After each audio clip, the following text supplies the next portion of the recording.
Donc Charline Picon, j'ai 31 ans, je pratique la planche à voile olympique qui s'appelle la RSX. J'ai commencé la planche à 11 ans et donc ça fait maintenant 20 ans que je pratique. Et le haut niveau, j'ai intégré l'équipe de France en 2006.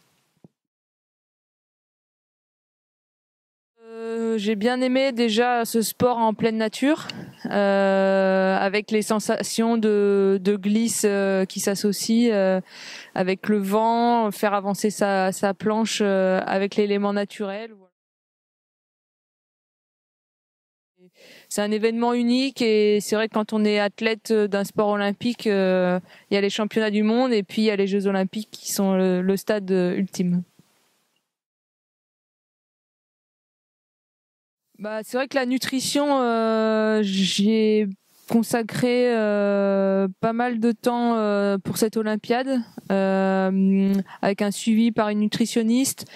Parce que c'est important, notamment la première chose à laquelle on pense, c'est pendant les régates, si on a une hypoglycémie ou quoi, c'est la première chose qui peut nous permettre de faire une contre-performance, de pas être dans le coup et d'avoir un vrai coup de mou.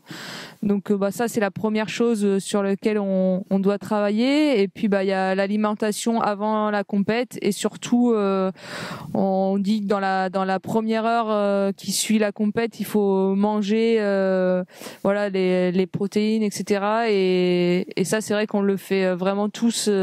La première chose qu'on fait en rentrant de l'eau, c'est direct manger avant même de s'occuper du matériel. Et donc c'est vrai que la nutrition, ça a une part importante pour être au mieux, pour performer, de pas avoir d'handicap, quoi.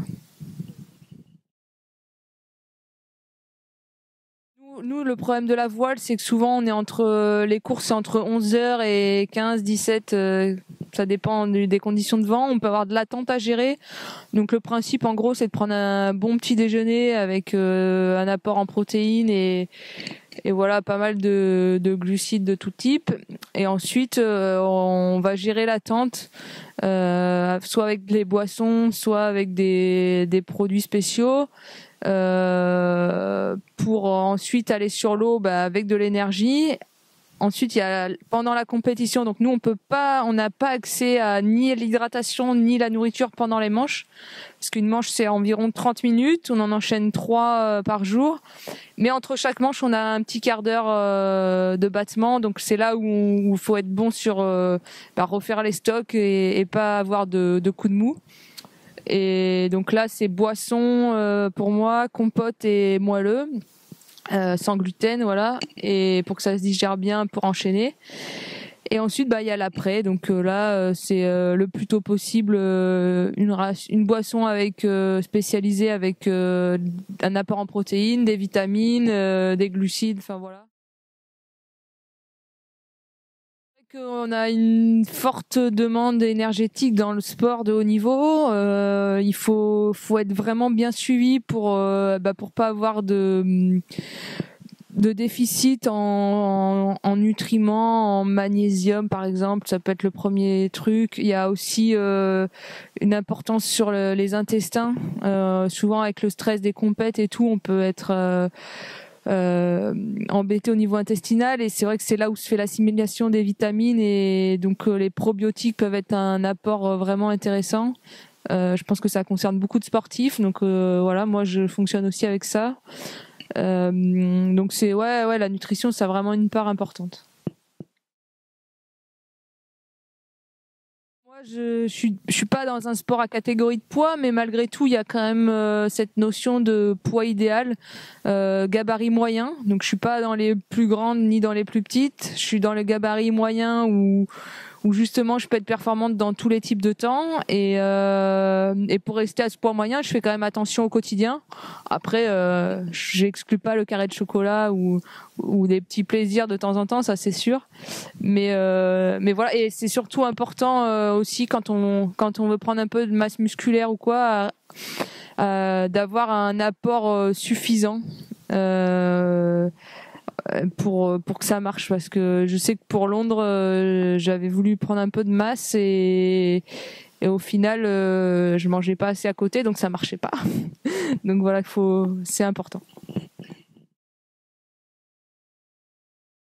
Non, bah péché mignon, ouais, je suis un peu gourmande, donc j'aime bien le chocolat, les desserts, mais voilà, avec modération.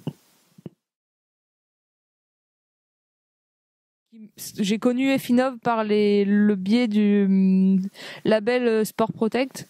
Donc voilà, c'était un gage de qualité sur le fait de pas être contrôlé positif sur les contrôles antidopage. Voilà, ça me plaisait bien. Après, avec l'aide de la nutritionniste, que les produits étaient vraiment adaptés à ma discipline. Déjà la boisson Hydraminov, voilà, c'est ce que je prends entre les manches ou sur des séances d'entraînement longues.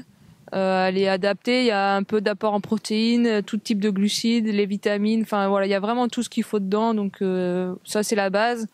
Après en compète, j'utilise aussi les moelleux et les digestipins parce que sans gluten. Je tolère le gluten, je suis pas dans les régimes sans gluten et tout, mais c'est vrai qu'avant une compète, plus on limite et mieux c'est en fait. Donc voilà. Et puis bah après les compléments alimentaires de type probiotiques, intestinov aussi qui m'aident parfois. Ouais, moi j'y consacre. Je lui donne de l'importance à la nutrition du côté performance.